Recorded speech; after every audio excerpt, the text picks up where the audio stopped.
Hello guys, welcome to my YouTube channel. Please subscribe my YouTube channel. এইটো চাওকচোন, এইটো আগ্ৰাত থকা শ্বাহজাহানৰ ৰাজমহল। এইটো শ্বাহজাহানৰ ৰাজমহলটো। এই ৰাজমহলৰ পৰাই তাজমহলটো চাই থাকিব পাৰি।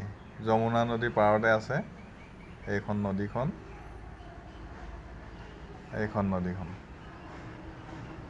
আৰু এই নদীখনৰ ওপৰত থকা দলংখন চাব, যমুনা নদীৰ ওপৰত থকা দলংখন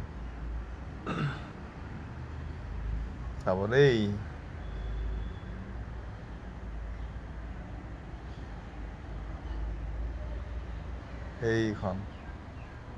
সেইখন হ'ল যমুনা নদীৰ ওপৰত থকা দলংখন। সেইখন চাওক।